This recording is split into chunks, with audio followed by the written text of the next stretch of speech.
Holy cow, folks, you know you're in for a treat when you hear that sound because it means it's time for another week of the Rec Poker podcast. We're nailing our audio cues. We're hanging out together. It's Monday night. We're talking about poker.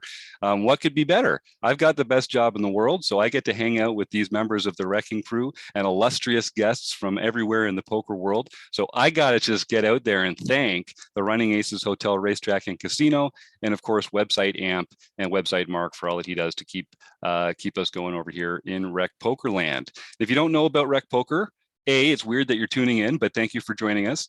Rec Poker is a vibrant and encouraging poker learning community. So whether you're just getting started or you've been playing for years and you just want to share your love of poker, if you want to get better, if you want to win all the chips and have a good time doing it, then come on over to rec.poker and sign up for a free account. All it takes is an email address and a smile. And you can be in line to use the forums, watch the free videos, join in the fun with the podcast and Discord, all the other fun free ways that we have to engage with each other and to get better at poker. But I am just one of the many recreational players that are passionate about the game that we come and talk about here on the show. So, Wrecking Crew members, why don't you tell the rest of the world where they can reach you and who you are? Well, I'm Chris Jones. You can find me 5B5 on Twitter or 5x5 on PokerStars Home Game. And I'm John Somsky. I am Poker Geek MN everywhere. And I'm Rob Washam, and you can find me as Rabman50 everywhere. Like I said, I've got the best job in the world. I just get to hang out here and talk to people about poker. I want to thank a couple of premium members. First of all, Joseph Rafter, who's a new member who signed up recently. Haven't gotten a chance to actually meet with Joseph yet, but we've emailed a little. And Joe, I hope you get a chance to enjoy some of the great training content that we've got here. And folks like Paul Parker. Paul Parker's been a member for a while, and he's been an active participant in some of our strategy conversations. And Paul's shared some really good insights about how we can make the site better, make the community better. And I just love hearing from members with helpful tips like that. That's how I got involved too. So speaking of helpful tips, someone that I've been talking to about helpful tips for what feels like 10 or 15 years by now is the one and only Sky Matsuhashi. It's Smart Poker Study. It's the Poker Forge. He's on YouTube. He's on Twitter. He's got the training site. You can find him at a card room near you in California. Sky, welcome back to the show. Thank you very much for having me, Jim. Hello, everybody. So our listeners certainly know who you are already, but just in case they don't, how do you think about yourself in the poker world? When your family's friends ask you what you do, how do you describe it? As simple as possible, because a lot of people they can't wrap their mind around making a living online. I just tell people I'm an online poker coach. I coach online players how to play better. And so that's basically what I do, or that's my basic description. But you mentioned a lot of the things. I do it through YouTube videos, the Smart Poker Study podcast, the pokerforge.com are my main avenues. Oh, and I've written a couple books as well. So. Yeah, it's hard not to know who Sky Matsuhashi is if you're interested in poker. And he's got a lot to share, particularly with recreational players like us. Sky is really good at working with people who are trying to figure more out about the game.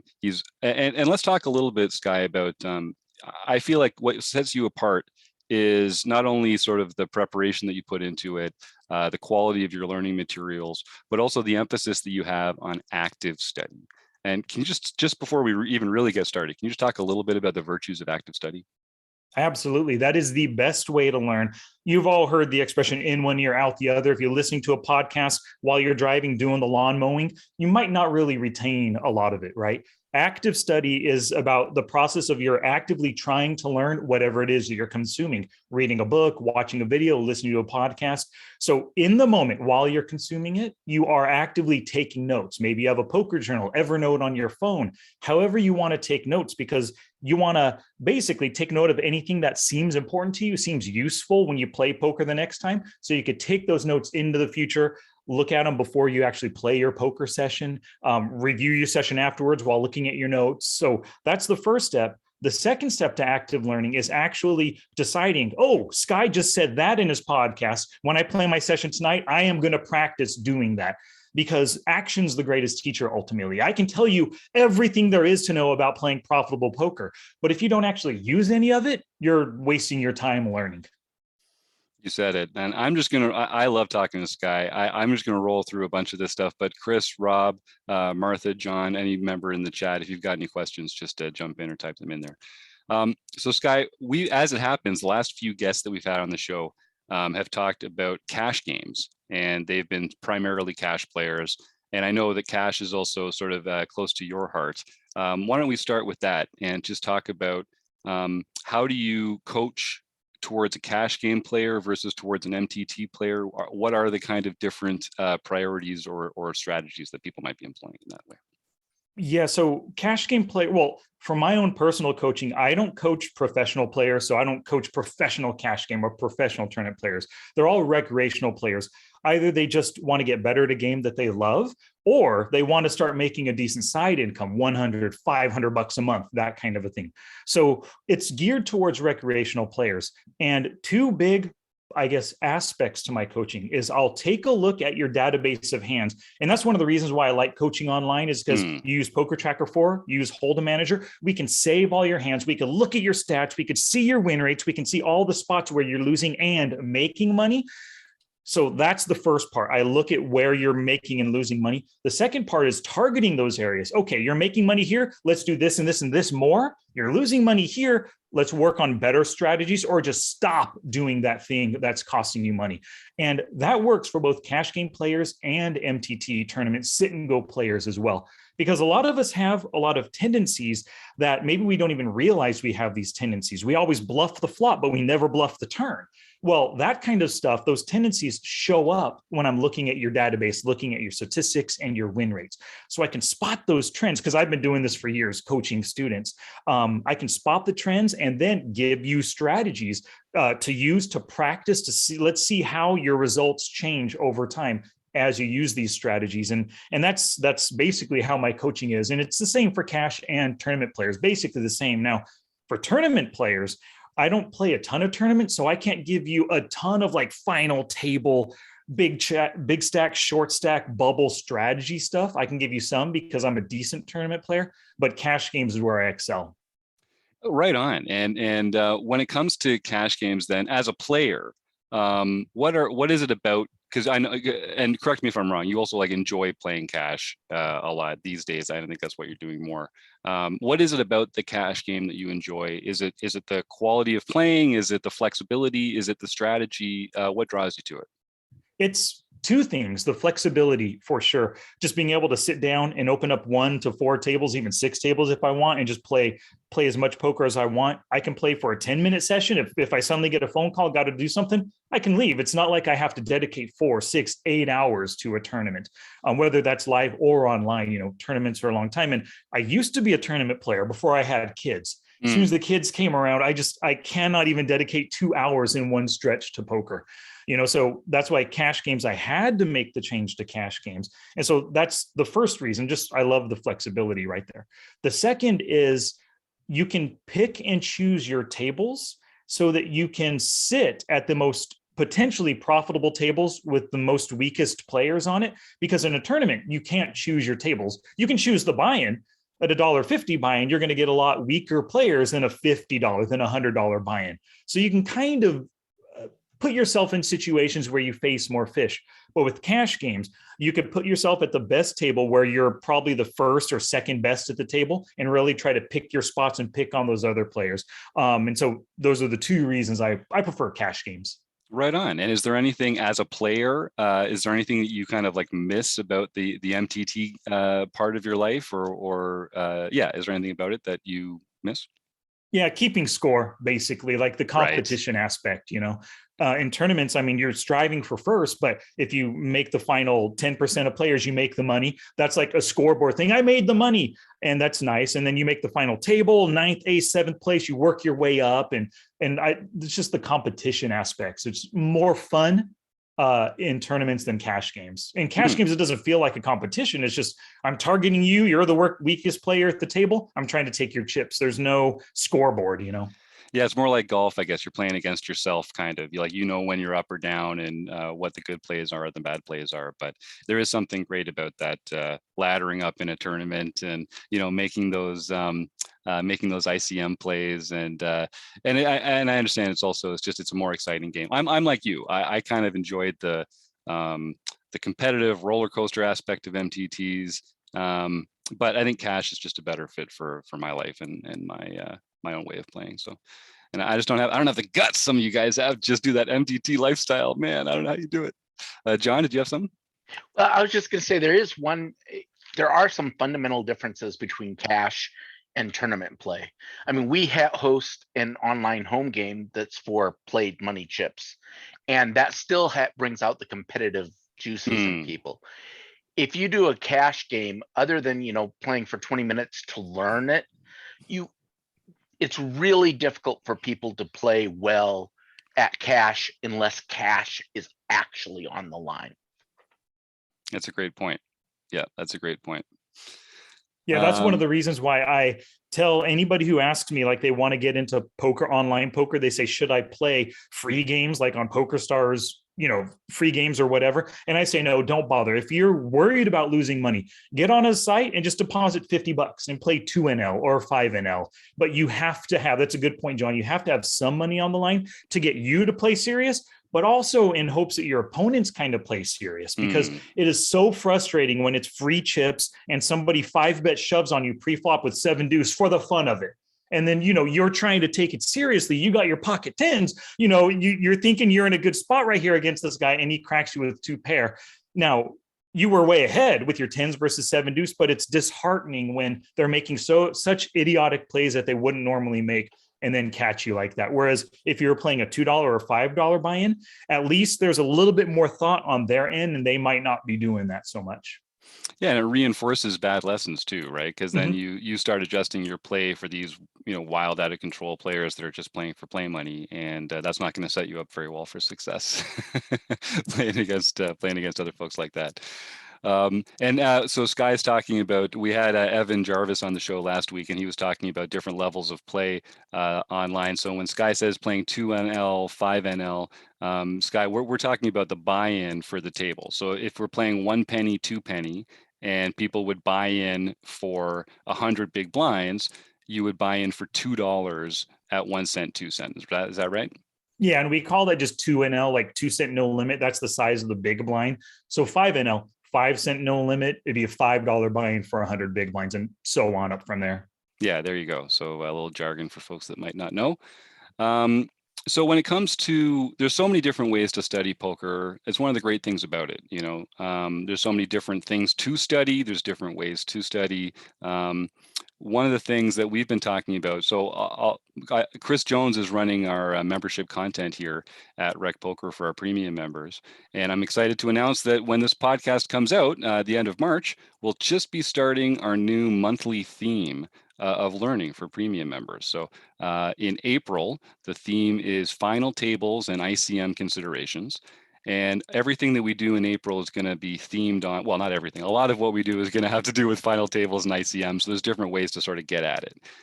I've found personally that this is a very difficult subject to study, or at least to study effectively, because it's hard to reproduce that. Chris, talk a little bit about choosing this theme.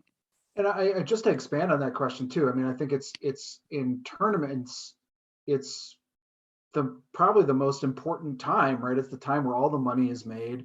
But Sky, just to go back to your first question, you talked about active study. Like if you talk about, hey, well, let's practice 3-betting out of position, right? You can go to a cash game and you can practice that.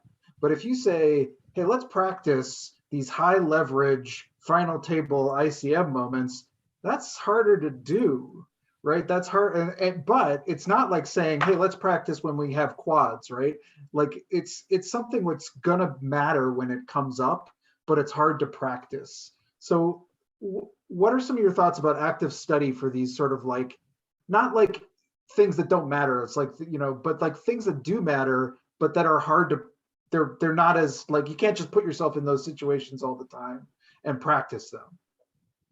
Yeah. So the first thing, especially when it comes to ICM and final tables, you have to be ready for the moment that you do get there. I mean, if you play an MTT, just at a minimum, if there's 100 players, only the top 10, if it's a 10-person final table, but the top 9 make it there. That means you have to get through 91% of the field to make it to the final table and practice your strategies.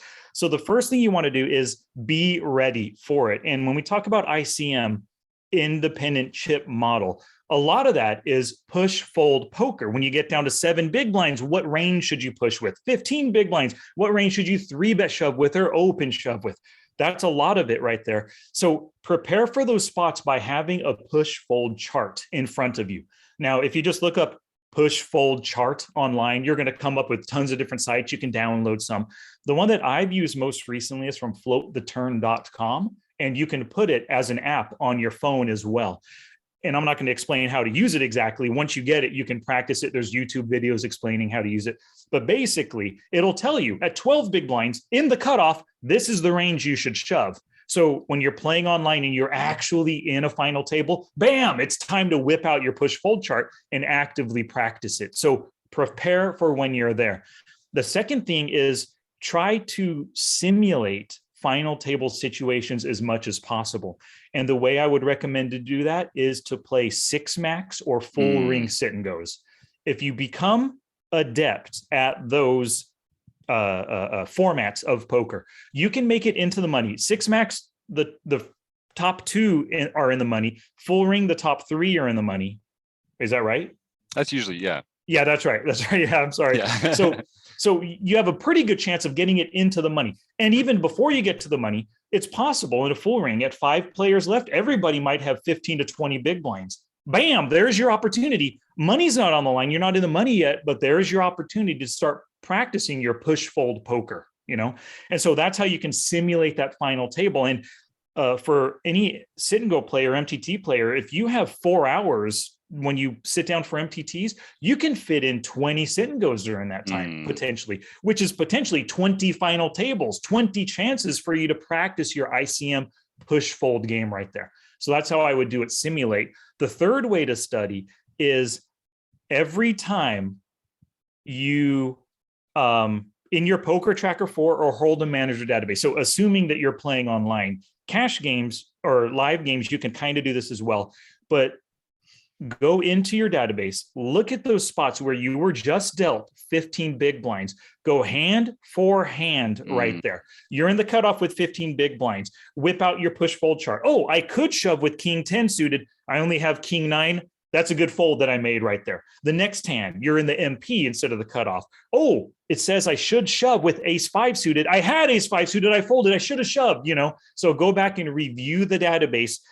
and see where you missed your shoving or calling or folding, whatever kind of spots as well. So my 3 recommendations right there. Oh, and for live players, yeah, it is so tough to practice the final table stuff. But what you need to do is whip out Evernote on your phone, have a pad of a notebook and a pen if you need, whatever. Anytime you get into a push fold kind of situation, if you fold, great, fold, but take a note of it. I was in the cutoff, 15,000 chips, big blind was 4,000 chips, like, you know, and research that stuff afterwards off the felt and see what you could have and should have done. Yeah, that's great. I think that kind of that mix of preparation and simulation, those are the best ways we can kind of get at it from both sides, right? And it does feel like there's kind of a sense of rote memorization to it when it comes to some of these charts, but that's not necessarily a bad thing. I mean, like what we're talking about is fundamental rules of math when it comes to poker. And trust me, there's plenty of room for people to get artistic and creative with how they work with all sorts of aspects of poker strategy. But, you know, the push fold stuff when it comes to these ICM calculations, it's kind of been solved. Yeah. So let me ask you then, what would be some sort of circumstances where you might just choose to deviate from that kind of situation in real time, either live or online?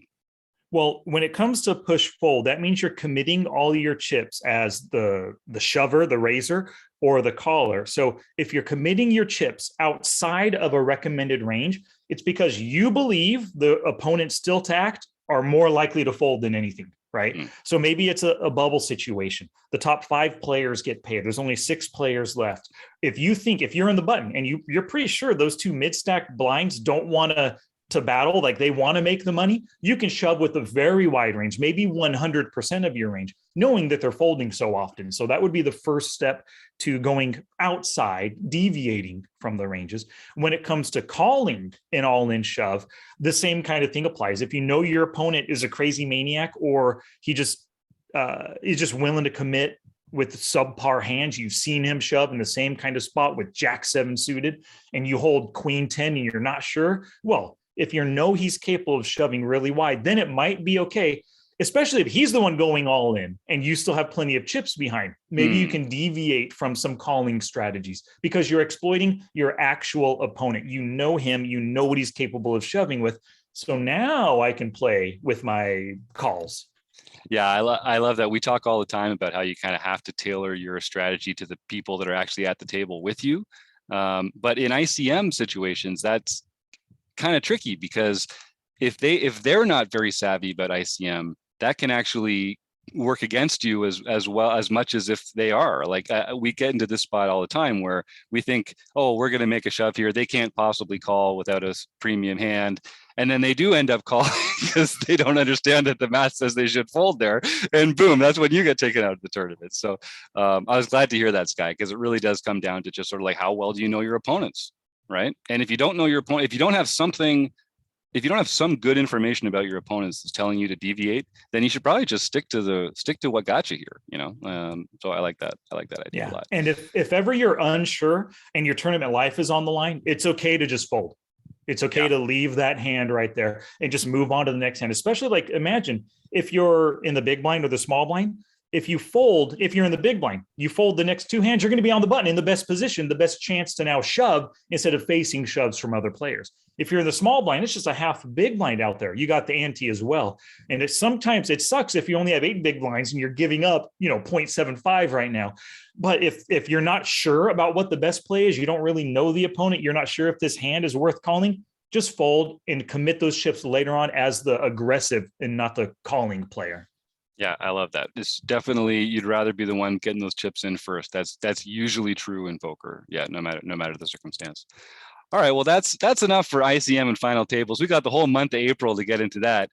Sky's actually going to be coming back in May to join us in the focus, where we can talk about pre-flop range construction and betting sizes. We're going to use Flopzilla. We're going to get our elbows deep in some great programs and some training stuff there. What else have you been working on, Sky? And what have you been spending your time on? What are you looking forward to coming up? Well, still doing the podcast weekly, YouTube videos weekly. I actually started putting my podcast videos in YouTube form, so you can check it out there. Smart Poker Study on YouTube, the podcast as well on any podcast platform. But I just spent so much time, and I love this new workbook that I created. I call it the Online Poker Hand Reading Workbook. I have first envisioned it would be 45 pages with lots of exercises and an answer key. And it ended up being 87 pages with lots of exercises and answer key, 6 bonus video quizzes, 2 bonus video. I mean, I made this, it took me so long, but I put my heart and soul into it. I absolutely love it. And it's going to be going on sale next week sometime. Like, I need to create the sales pages and all the verbiage and all the sales stuff, like creating your product, your book, or whatever it is. That's the first step of releasing new things to the public. Now comes the marketing, which I still feel, even though I've been doing this forever, I feel like a marketing noob, and every new thing I need to try to put out there into the world, it feels like I'm reinventing the wheel each time when it comes to sales pages and emails and all that stuff. So it's going to take me another week or so to get that done. Yeah, and that's something, because here we're all recreational players. All of Rec Poker is just a labor of love, and the way that we do it is we've got a whole team of people over here, all contributing time and money every month. Like, we just pour a lot of ourselves into this to make it happen. You're mostly just Sky Matsuhashi over there. How do you do it, man? Like, I don't understand. Like, you talk about your marketing journey, but I feel like I feel like you're just doing such a great job with that kind of stuff. How do you? No, seriously, how do you do it? Like, do you have a time machine? Do you not sleep? You've got a family life as well and everything. And like this, you're a small business owner. How do you do it? I try to utilize the hours I have to myself as much as possible. So I wake up early in the morning. I'm always up by 5. I do my stretching, get my coffee, and then I get to work. And I always love to have, like, my goal is every day to have one new item created, whether it's a draft of an email or a new sales page or a new video, a training video, or the podcast. I love to have that created before 7 o'clock, before the rest of the family wakes up. And so that's my goal. That's how I think that's how I'm able to really get everything done. And then as soon as they go to school, my wife goes to work. Now I have more time to do more things, and I know for myself from doing this for years, I can't get creative post 11 a.m. Like my creative, let's make something new. Let's type out 500 words for the sales thing, do the next chapter in a book. That all has to be done by 11. For whatever reason, after 11, my creative side is gone. So what I'll do, like I'll record the podcast audio or record the video, but then I'll save the editing till after 11 o'clock. Cause now my brain doesn't have to work. I just have to cut and splice things together, So I have a process that I understand and I know works for me. And I try to do it every single day. That's really smart. I'm getting savvy when it comes to sort of time blocking and following your natural rhythm and energy and that sort of thing. Because you can't be productive 24 hours a day, and we all have these human cycles of energy, and effort and focus and that sort of thing. So play into your strengths. Okay. All right, I'm going to try and do that a little more. Yeah. I'm going to try and do that a little more. Yeah, and that early morning, that does make a big difference too. It does. Yeah. If people are looking for a way to find time for something that they enjoy, because we all have these things in our life. They're not urgent, but they're important, and we need to make time for them if we want to have a healthy life. And the only success I've had is just getting up early and just doing it then. So yeah, my hat's off to you there. So then what do you do to unwind or to blow some steam off or to just not be the superhuman productive machine all the time? What's fun for Sky Matsuhashi these days? Fun is playing Fortnite with my son. I do that a lot. I'll watch movies. I'm a big movie fan. I read books, always reading. You and I have talked about that before. And so I just do stuff like that. I love podcasts, specifically like comedy or like fun podcasts. I don't listen to, self-help podcasts and stuff because it's just so tough. I'm constantly working and trying to do things for my business here. But when I listen to a self-help podcast, there's so many good ideas coming at me. I feel like I need to do it all. But I'm trying to do all this stuff for my business and then the self-help potentially. And then I learn things in a business podcast. I should be doing that for my business, but I'm working on my workbook right now. How do I fit that in? So I don't try to consume anything, whether it's written, video, or whatever, that's going to teach me something new, unless it's specifically what I'm doing right now, that's it. And then, so all of my consumption is just fun entertainment type stuff. And then me and my boys go to the movies, we hang out, we play ping pong together. And we exercise together as well. So plenty of stuff that takes me away from the creative elements of poker. That's great. I'm glad to get that quality time with the kids too, and part of a well-rounded life. So good for you. I'm not surprised on that front. We've got a question here from yes, Chris saying advising poker players to get up earlier feels like a bit of an uphill battle. Yeah, I think you're right, Chris. But that's it. That's what we got to do. We got to make time for the things that are important to us, right? Yeah. Well, there's also other times, and I try to teach my students this, and I put this out on the podcast and stuff.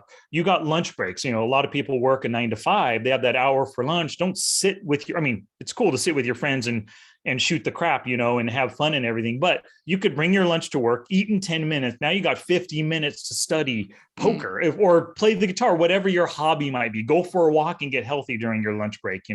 You've got those times. You got late at night too, once the kids go to bed and maybe your wife's watching Netflix and she wants to watch her show, and you can do your own thing right there. So you can, whatever works for you. I've always been a morning person. It probably stems from, for 4 years, from from 12 to 16 years old, I was a paper boy. And Ah. for all of you younger people listening right now, you don't know what paper boys are, but we used to have them. And I'd be up by, 4 a.m. on Sundays, but like 5 a.m. every single day at 12 years old, folding papers, loading up my bike, and then taking and delivering them. So I think that trained me to be a morning person. And it's stuck ever since. That's so funny because I was definitely not a morning person until I was going to school in Halifax. And my first early morning job was opening a convenience store on campus. And one of the first things you do there is you go through the newspapers that got delivered very early and you get them all set up and everything. And then I did that for a few years and I could just never sleep in again after that for whatever reason. It just broke me. And so that's how I've done it, getting up early. But I love that paper boy. I can see you with like the satchel and just like, on the bike, flinging them in like out of the movies. Yep. I love that. I was. Mm-hmm. So have you had a chance to play live much? I know you mostly enjoy playing online, but I know you've played in like that turkey tournament that your friend puts on every year, and you're in California. I know there's some card rooms around there. How often do you get a chance out there to tickle the felt? I could go every day if I wanted to, but I don't, and I haven't. I only play at home games with family or friends, and at the turkey shoot tournament, like every year, the day after Thanksgiving, playing that. But really, I don't play live. I just love the convenience of being on my computer and just playing online. So that's basically all I do. Although this coming World Series of Poker, I'll be going out to Vegas for at least a week, 5 to 7 days. I'm not sure when though. Probably Nice. during the Colossus. Right on. Yeah, it's exciting to have it right around the corner. I know we've got a couple of forum posts over at Rec Poker for people putting dates together and trying to find the right time to go down there and have a meetup. I think I'll be down there for the tag team event, if nothing else. So I don't know, probably not the same time as the Colossus, but maybe we'll find a way to cross paths. Mm-hmm.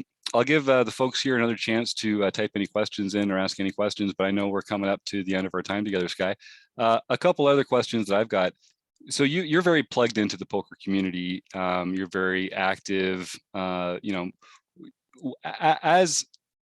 a member who's been in the poker scene for a while, you've seen it evolve. You've seen the game evolve. You've seen sort of the culture evolve a little bit. With all that in mind, you can take this anywhere you want. What's one thing that you wish the poker community was doing differently or better? If you could wave your magic wand over the poker world and say, I just wish this was a little bit different, what would it be? Well, the magic wand, and I don't know that there's only one thing that comes to mind. It's that online poker should be 100% legal everywhere. Mm-hmm. If just about every state has like legal lottery tickets and super lotto and stuff, why can't we just choose to play poker? Either I could go spend $1,000 at a grocery store right now on lottery tickets. Why can't I just do the same for poker? It makes no sense. Now, I don't know that that's a poker community thing. It's just more like legislators. Magic wand, that's what I would do. But other than that, I never think in those terms. I'm presented with something and I'll do my best with what I have right now. And that's basically how I approach poker. Right on. I love that. So if folks want to get in touch with you, we've said there's a bunch of different ways to do it. Is there a favorite of yours? Is there a way that you just really enjoy engaging with people that we should tell them to go to meet you through? No, not a favorite way. I respond to any YouTube video comments I get. You can find me at smartpokerstudy.com, thepokerforge.com. That's where I do most of my interacting. It's with Poker Forge members. So, at thepokerforge.com. And then I interact via Discord there mostly, but we also have our monthly member-only tournaments and monthly group coaching Q&As. So those are the best ways to get a hold of me. Or Twitter, Smart Poker Study as well. Mm-hmm. Mm-hmm. And I do encourage folks to reach out because, again, back in the day, when I was getting started in Poker Tracker, Sky was extremely generous with his time. We emailed and DM'd quite a bit and really helped me a lot come to understand Poker Tracker and how to study poker. And so I really do appreciate that. And I know you've got a gift to share with other poker players. So I hope that they do come in and check you out and just tell them Jim sent you. Let Sky know that. Yes, please do. Jim and Rec Poker. Yep. Yeah, that's it. All right. Well, is there anything else you'd like to leave us with, Sky? No, I'm good. Thank you very much for your time today. I appreciate being here. All right. Well, we're going to roll into the community events, talk about some home games, and I just look forward to our next conversation already. Have a good little while. Maybe we'll see you in June. Yep. See you then. Take care, guys. All right. Take care, Sky. So, Sky Matsuhashi, I just love that guy. He's got a great attitude about poker. He loves working with recreational players, and he's just got a really good attitude about learning. So it's always fun. And I do like, here around Rec Poker, we talk about me as though I know something about Poker Tracker 4, but Sky's the guy to talk to. If you really want to get fancy about Poker Tracker 4, he's the man. So let me see, John, why don't we start talking about home game results over in Memberland? All right. Well, we'll start with the most important tournament to report on, and that is the Daily Series Tournament of Champions. Ooh. On March 14th, Rick the Good Dog, Rick Rock Omen, won the TOC Tournament of Champions for February. He's Now, on a obviously roll. played in March, but it was for everyone who won a Daily Series event in February. Yeah. Speaking about famous local poker players, this guy, all he does is just kill it over at Canterbury. I mean, he's just on every winning list. Every time I'm opening my Twitter, it's like, hey, congratulations to Rick Rockoman. I won another one. Yeah. He's at Canterbury and Running Aces. Yeah, it's just wherever they're I've seen doing them it. both. Sometimes the same day. It's just like, I don't know how he does it. So keep it up, Rick. You're doing great, man. And for our nightly events, Lefty 19, Mike Mike. Budicello Nice. got his first nightly victory for the year. Fergie 56, Kim Kilroy got her third. No surprises Poker there. Geek MN, John Somsky Wow. got his third. All right. GF Hawk, Eric Romo got his third for the year. Swedish Fishy 77, Lars got his first nightly victory for the year. Nice. And Chad McVean got his first Wow. nightly victory for the year. How about that? The guy's everywhere. It's amazing he even has time to play. This is true. Well, he probably does it between tweets. So, it's like you tweet, bold, tweet, raise. Then we have Seville 300ZXTT, Jeff Martin. Won the daily mixed victory. We need more people like this.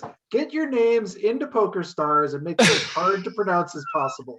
That is, any new players joining our game need to make them entirely as impossible to pronounce as possible. That's funny. Yeah, we got to keep tripping John up on these. That is a tough one. And the funny thing, I thought that was Chris's offer to start reading all of them. Never gonna happen. Was it not? Although he did, he subbed for you listening last too much. week. It was, yeah, that's right. I thought you did a great job, Chris. So this is funny. Actually, it is a really obscure username, but it reminded, I think I recognized that player from Twitter. So I looked them up, and yeah, Seville 300ZXTT, Jeff Martin, that's also his Twitter handle. And Jeff is a fun follow on Twitter. So Jeff, if you're listening, right on, man. Congratulations on your mixed game win, and welcome to the community. I have a feeling, and that sounds like it's the maker model of some type of a car. Right. Probably. Yeah, but I don't know Seville? exactly what. The Seville Yeah. 300ZX. Yeah. Maybe. All right, we're gonna have to ask Jeff. I'm gonna tweet him.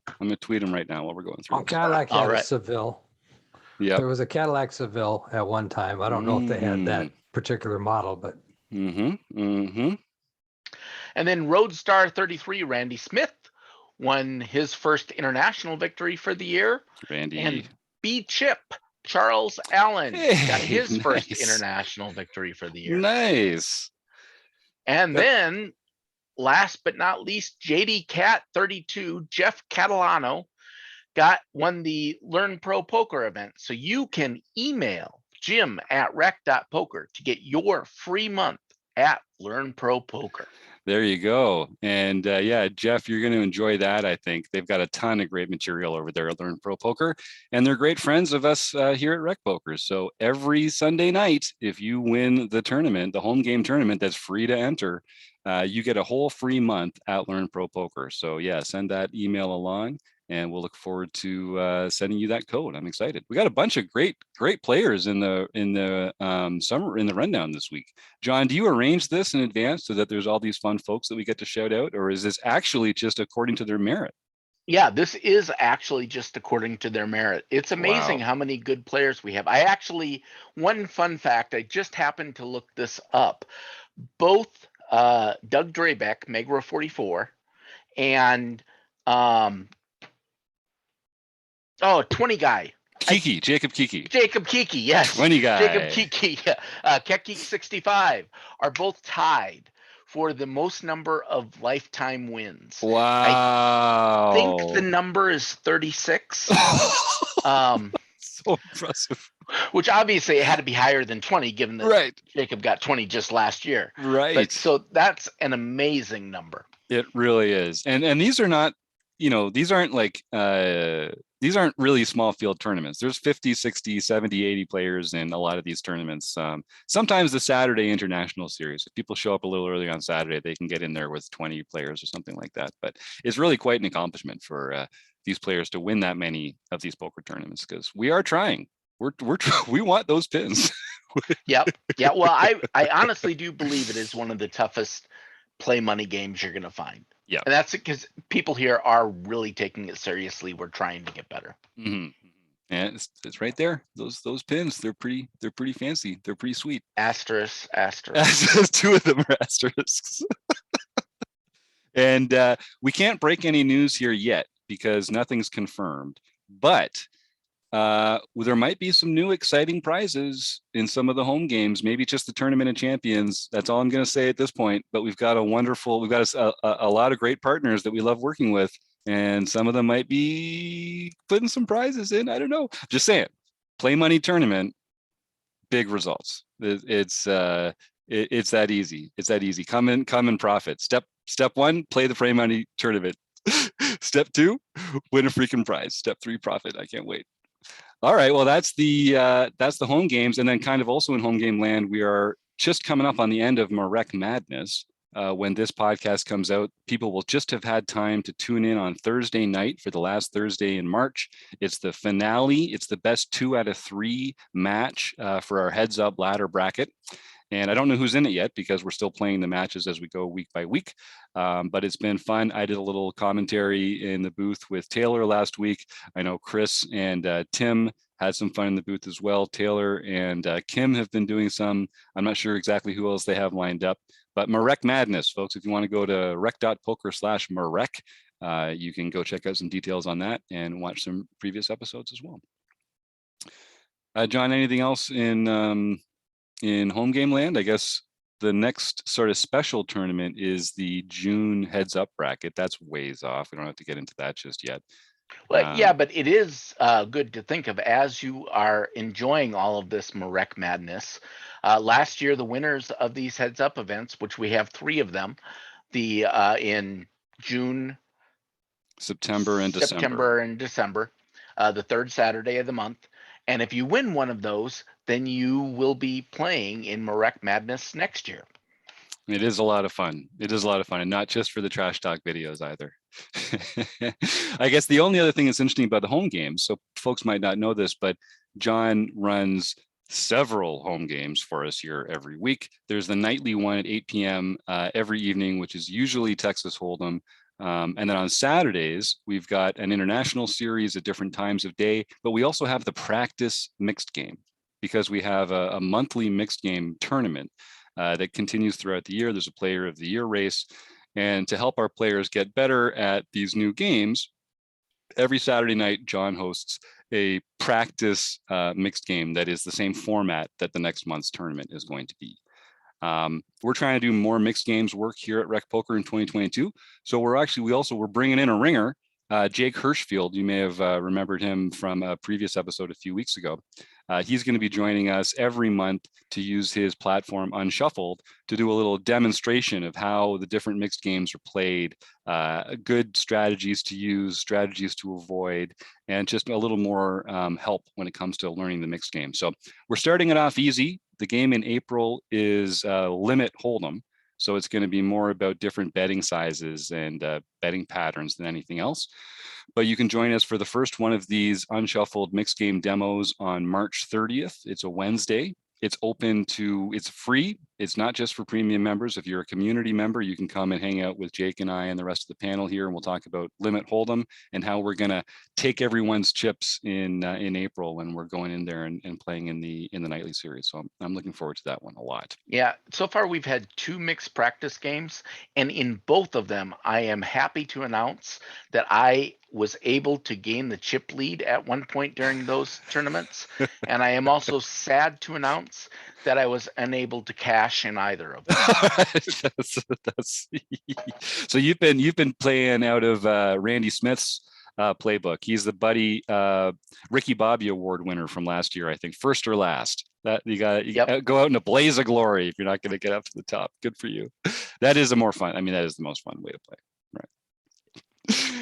Chris, why don't we talk a little bit about what you're getting up to? Not only are you sort of looking at ways to restructure the website and how we kind of present some of our information to our members, but you're also curating these monthly themes now. So tell us about that a little. So yeah, because we did a big member survey, and pretty much, people kind of told us that they like Rec Poker. Rec Poker is great, but one of the things that kind of came across is like a thing that they would love to see improved, or the most, the biggest thing that we could do to improve Rec Poker is just to make our content a little bit more organized. So we're working on that. We've got a plan in place. It'll take a little while to get it all sort of, but over the course of this spring, you'll start to see some changes on the website, some ways that we reorganize how you find things, how you connect with things that we do, make them a little more easy to figure out. And then the other piece that we're doing along with that is we're really starting to try to think of each of our monthly, we've been doing these seminars for a while, but each of these monthly seminars are going to now start to be focused around a topic or a theme. And really the hope with that is that it helps drive a whole community conversation around that topic for a month. We're going to align the recorded member seminar, a Q&A that we're going to do with members. We're going to have Gareth James join us to do some stuff. We're going to have some learning with partners pieces that will align with it. So if it's anything from like playing the big blind to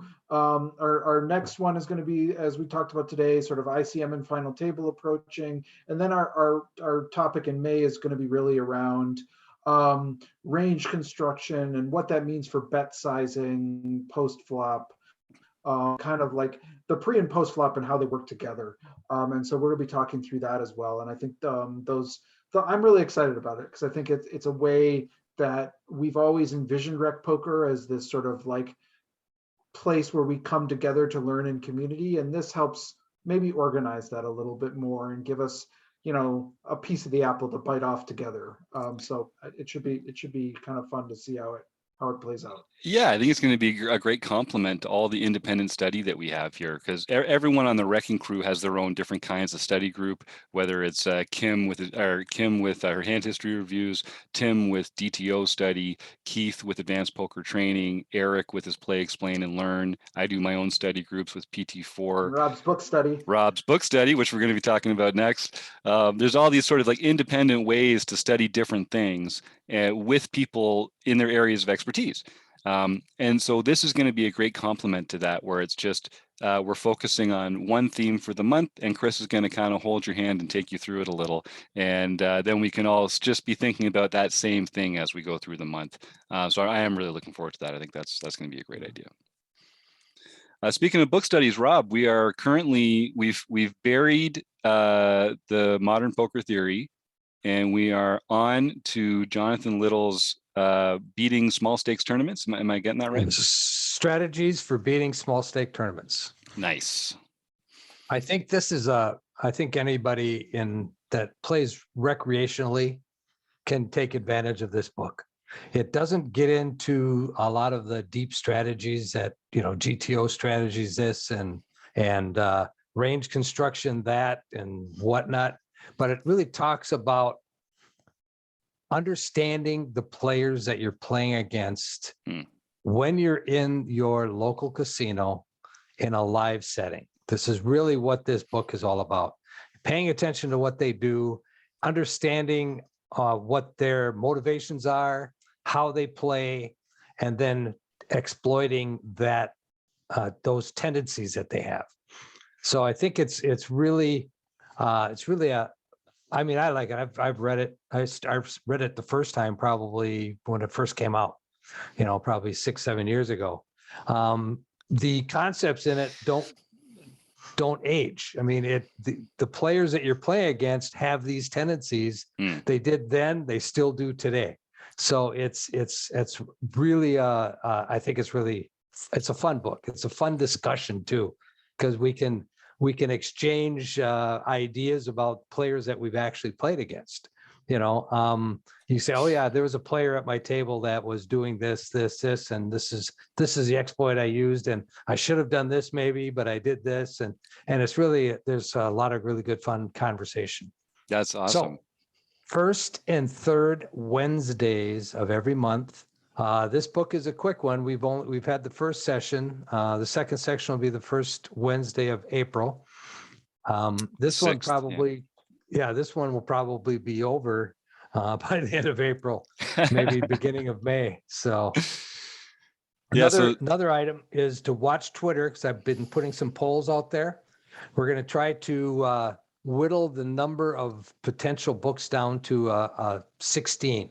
A very manageable 16. We're going to whittle it down to 16. 16. Well, then we can do polls of 4, and do like a Marek Madness. Yes. And bring it down to 2 finalists and figure out where we're going to go from there. So look for that on Twitter. And I think I tagged at Rec Poker, obviously. So look for that. And people have been voting already. I put some out there where we have a number of books by the same authors. So I want to just put one of those into the mix. So I've put some polls out there for the different books by the same author to try to narrow it down for each author. Just have one from each author. So go and look for those and give me a holler. We're going to do that for this week. And then next week, we'll start our main whittle down from 16 down to the main candidate. So there you go. Yeah. So go check that out at Rapman50 on Twitter. Even though he doesn't look a day over 49, he swears that's what it is. He's 50. That's how old that Twitter handle is. Actually, the name is actually, I named that name when I was 50 years old. Ah, wow. So that's 3 years old. That's 18. That's 18 years ago when I first got into online poker. Wow. So your online poker career could vote right now. Yeah. I think so. Yeah. All right. So yeah, go check that out at Radman50. Check out some of his polls. Vote for the book that you'd like to do next, and we'll probably get started in May. But this book that we're looking at right now, you can join on April 6th and April 20th. And it's a free download, isn't it, Rob? If you go to, is it pokercoaching.com that people can go to find it? Pokercoaching.com. It's written by Jonathan Little. He has it available to anybody on his website. It's free. So take advantage. I mean, it's like I say, it's a quick read. And even if you missed the first episode, you can go back and watch it, because we'll have it in our book study group online. And it's really, you don't have to be at every single one. You don't have, you can still take advantage of each and every one almost as an individual event. Yeah, right on. I found the book study to be really helpful, just being able to talk about some of these concepts with other people while I'm exploring it myself.